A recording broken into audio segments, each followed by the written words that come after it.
सांख्य योग द्वितीय अध्याय।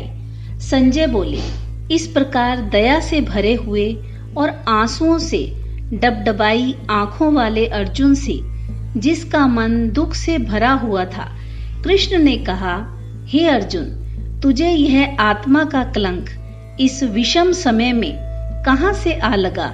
यह वस्तु श्रेष्ठ मन माने लोगों के लिए बिल्कुल अनजानी है। आर्य लोग इसे पसंद नहीं करते। यह स्वर्ग ले जाने वाली नहीं है और पृथ्वी पर भी यह अपयश देने वाली है। हे पार्थ, ऐसे नपुंसक मत बनो, क्योंकि यह तुम्हें शोभा नहीं देता। मन की इस तुच्छ दुर्बलता को त्याग दो। हे परंतप, उठकर खड़े हो जाओ। अर्जुन बोले, हे मधुसूदन, मैं युद्ध में भीष्म और द्रोण पर किस तरह वाण चला पाऊंगा? हे शत्रुओं को मारने वाले कृष्ण, वह तो मेरे लिए बहुत ही पूजनीय हैं। इन पूजनीय गुरुओं को मारने की अपेक्षा तो इस संसार में भीख मांग कर जीना कहीं अधिक भला है। यद्यपि उन्हें केवल अपने लाभ का ही ध्यान है, फिर भी वे मेरे गुरु हैं। उन्हें मारकर मैं केवल उन सांसारिक सुखों का उपभोग कर पाऊंगा तो उनके रक्त से सने होंगे। हमें तो यह भी मालूम नहीं है कि हमारे लिए क्या भला है। हम उन्हें जीत लें या वह हमें जीत लें।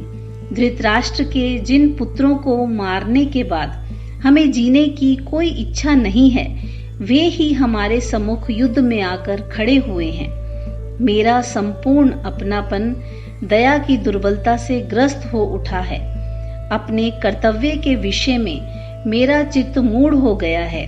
इसलिए मैं आपसे पूछता हूँ, मुझे निश्चित रूप से यह बताएं कि मेरे लिए क्या भला है।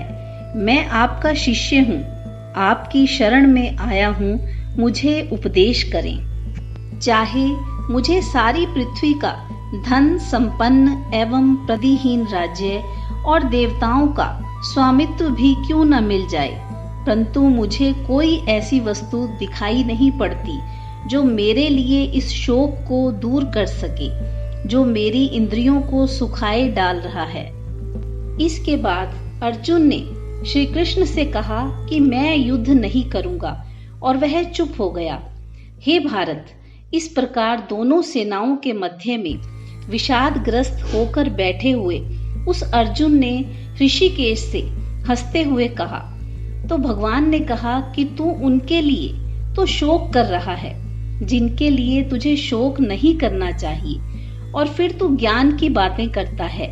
ज्ञानी लोग मृतों के लिए या जीवितों के लिए शोक नहीं किया करते। ऐसा कोई समय नहीं था जब मैं नहीं था, या तू नहीं था, या ये राजा लोग नहीं थे, और ना कभी ऐसा कोई समय आएगा जब हम सब इसके बाद नहीं रहेंगे। जैसे इस शरीर में आत्मा बचपन से यौवन और वार्धक्य में से गुजरता है, उसी प्रकार की प्रक्रिया है इसका दूसरा शरीर धारण कर लेना। धीर व्यक्ति इससे घबराता नहीं। हे कुंती के पुत्र अर्जुन, इंद्रियों को तद्गत विषयों के साथ संपर्क के कारण ही शीत, उष्ण, सुख और दुख का एहसास होता है।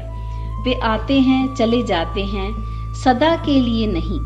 हे भारत, उनको सहन करना सीख। हे मनुष्यों में श्रेष्ठ अर्जुन, जिस मनुष्य को ये दुखी नहीं करते, जो दुख और सुख में समान रहता है, जो ज्ञानी है, वह अपने आप को अमर जीवन के लिए उपयुक्त बनाता है। जिसका अस्तित्व नहीं है, उसका अस्तित्व हो ही नहीं सकता। जिसका अस्तित्व है, उसका अस्तित्व मिट नहीं सकता। इन दो बातों के विषय में सत्य को देखने वाले ने यह ठीक ठीक निष्कर्ष निकाल दिया है। इस बात को समझ लो कि जिससे यह सब व्याप्त है, वह अविनाशी है। इस अपरिवर्तनीय अस्तित्व का विनाश कभी भी नहीं हो सकता। यह कहा गया है कि शाश्वत आत्मा अविनाशी, अप्रमेय है। ये सारे शरीर तो नष्ट होने वाले हैं। इसलिए हे अर्जुन, तू युद्ध कर। जो यह सोचता है कि वह मारता है जो यह सोचता है कि वह मारा जाना है, वे दोनों ही सत्य को नहीं जानते। यह आत्मा न तो मारती है न ही मारी जाती है, कभी जन्म नहीं लेती और न कभी यह मरती ही है।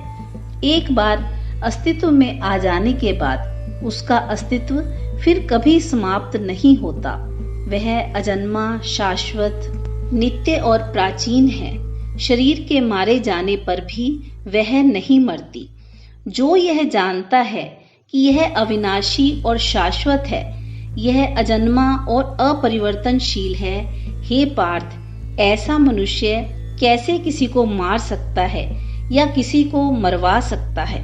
जैसे कोई व्यक्ति फटे पुराने कपड़ों को उतार देता है और दूसरे नए कपड़े पहन लेता है, उसी प्रकार देह धारण करने वाली आत्मा जीर्ण शरीरों को त्याग कर अन्य नए शरीरों को धारण कर लेती है।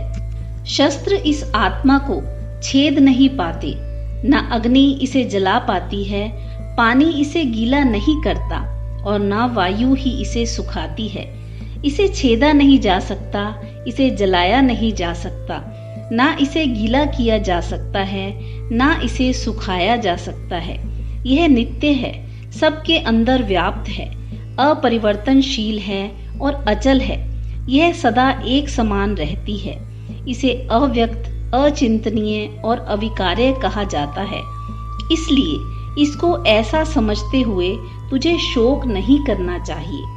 और यदि तू यह समझे कि आत्मा नित्य जन्म लेती है और नित्य मरती है, तो भी हे अर्जुन, तुझे शोक करना उचित नहीं, क्योंकि जो जन्म लेता है उसकी मृत्यु सुनिश्चित है और जो मर जाता है उसका जन्म लेना सुनिश्चित है। इसलिए जिससे बचा ही नहीं जा सकता, उसके लिए तुझे शोक नहीं करना चाहिए। सब प्राणियों का आदि या आरंभ अप्रकट है, उनका मध्य भाग प्रकट है और उनका अंत भी अप्रकट है। हे अर्जुन, इसमें विलाप करने की क्या बात है?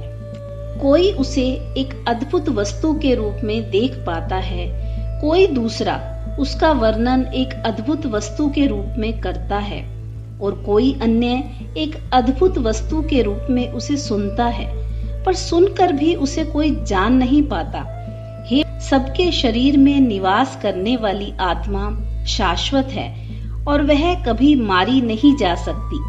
अतः तुझे किसी प्राणी के लिए शोक नहीं करना चाहिए। इसके अतिरिक्त अपने कर्तव्य का ध्यान करते हुए भी तुझे विचलित नहीं होना चाहिए।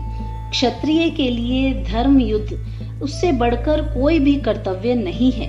हे पार्थ, वे क्षत्रिय सुखी हैं जिन्हें संयोग से इस प्रकार का युद्ध लड़ने का अवसर प्राप्त होता है। यह युद्ध मानो स्वर्ग का खुला हुआ द्वार है।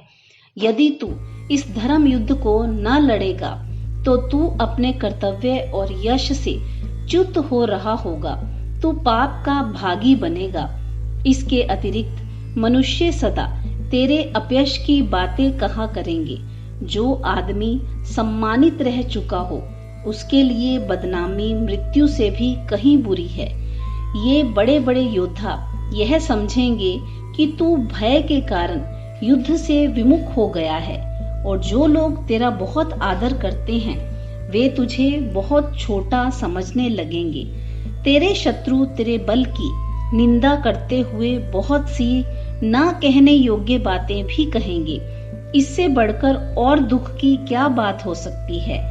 यदि तू युद्ध में मारा गया तो तू स्वर्ग पहुंचेगा, यदि तू विजयी हुआ तो पृथ्वी का उपभोग करेगा। इसलिए हे कुंती के पुत्र अर्जुन, तू लड़ने का निश्चय करके खड़ा हो।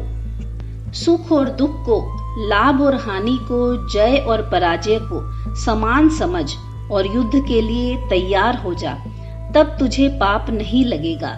हे पार्थ, यह मैंने तुझे सांख्य का ज्ञान दिया है, अब तू योग का ज्ञान सुन। इस ज्ञान को ग्रहण करके तू कर्म के बंधनों को परे फेंक देगा। इस मार्ग में किया गया कोई प्रयत्न कभी नष्ट नहीं होता और ना कोई बाधा ही बनी रहती है। इस धर्म का थोड़ा सा अंश भी बड़े भारी भय से रक्षा करता है।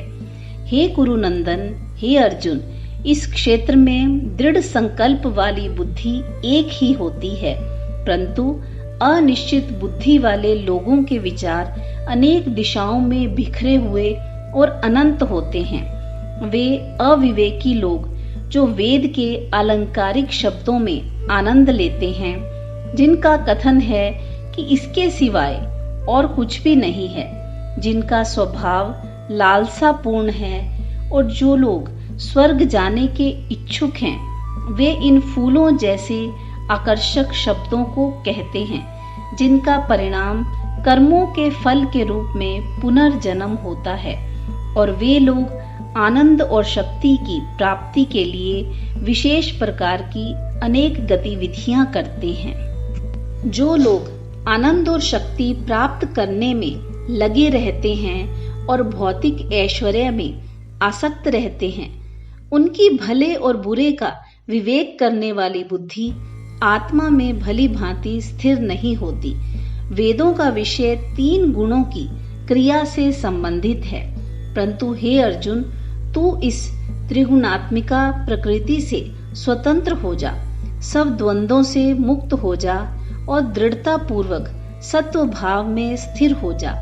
योग और क्षेम की चिंता छोड़ दे और आत्मा को प्राप्त कर। जब जब और जल की बाढ़ आई हो, उस समय एक पोखरे का जितना उपयोग होता है, उतना ही उपयोग ज्ञानी ब्राह्मण के लिए सब वेदों का है।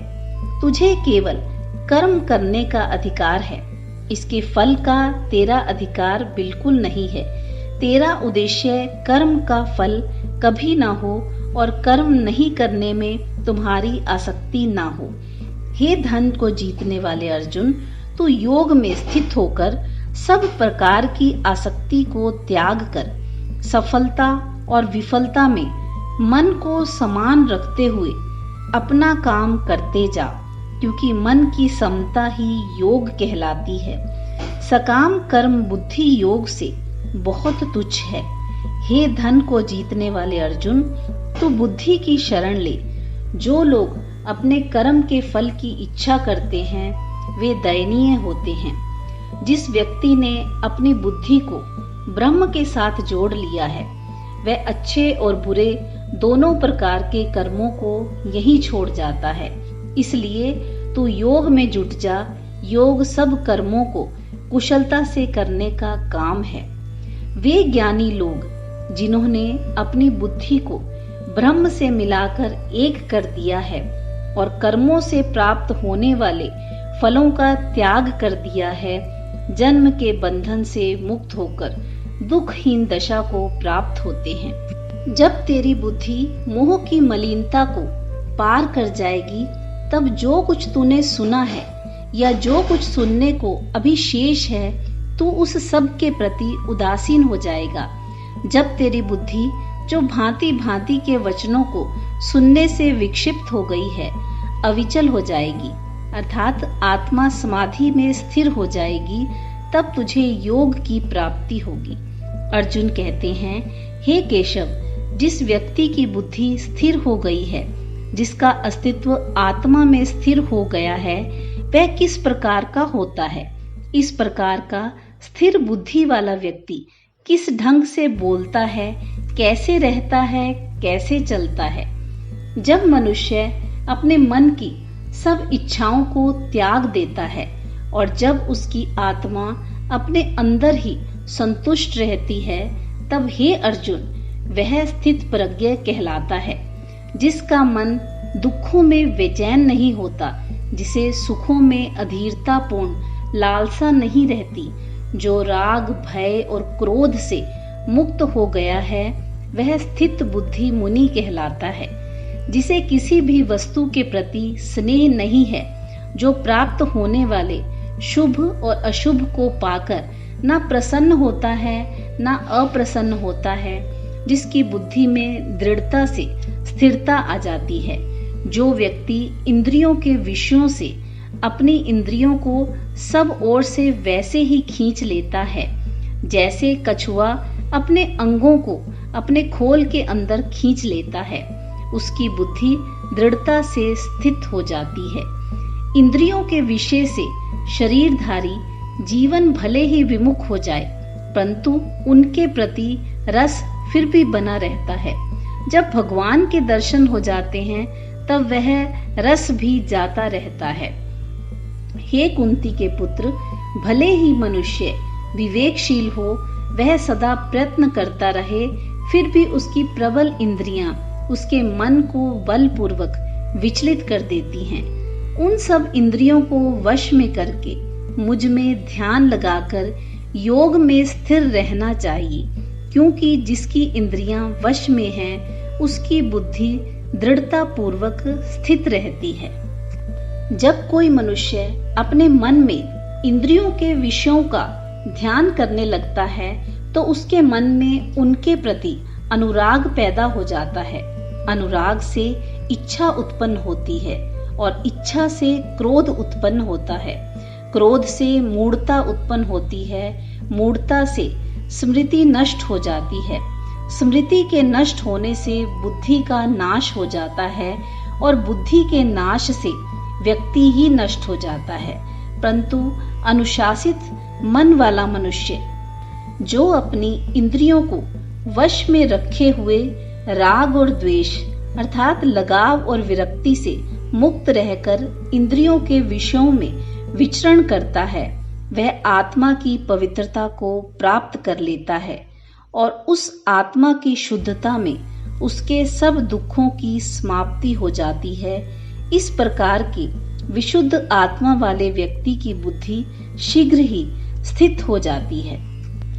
असंयत व्यक्ति में बुद्धि नहीं होती। असंयत व्यक्ति में एकाग्रता की शक्ति भी नहीं होती। उसमें एकाग्रता नहीं है, उसे शांति प्राप्त नहीं होती। जिसे शांति नहीं होती उसे सुख कहाँ मिल सकता है। जब मन भटकती हुई इंद्रियों के पीछे भागता है तब वह मनुष्य की समझ को हर लेता है। जैसे वायु जल में नाव को बहा ले जाती है, इसलिए हे महाबाहो, जिसकी इंद्रियां उनके विषयों से सब प्रकार से दूर खींच ली गई हैं, उसी की बुद्धि दृढ़ता से स्थिर है। सब प्राणियों के लिए जो रात होती है उनमें संयमी जागता रहता है और सब प्राणियों के लिए जो जागने का समय होता है वे देखने वाले मुनि के लिए रात होती है। जिनकी इच्छाएं उसके अंदर ऐसे समा जाती हैं जैसे जल समुद्र में समा जाता है। जो समुद्र सदा भरते रहने पर भी कभी मर्यादा को नहीं लांघता, वह शांति को प्राप्त करता है, और जो इच्छाओं के पीछे भागता है उसे शांति प्राप्त नहीं होती। जो मनुष्य सब इच्छाओं को त्याग देता है और लालसा से शून्य होकर कार्य करता है, जिसे किसी वस्तु के साथ ममत्व नहीं होता, जिसमें अहंकार की भावना नहीं होती, उसे शांति प्राप्त होती है। हे पार्थ, यह दिव्य दशा ब्रह्मी स्थिति है। जो इसे एक बार प्राप्त कर लेता है वह फिर कभी मोह में नहीं पड़ता। इसमें स्थित रहकर मनुष्य अंत में अर्थात मृत्यु के समय परमात्मा के परम आनंद ब्रह्म धाम को प्राप्त कर लेता है। जय श्री कृष्ण।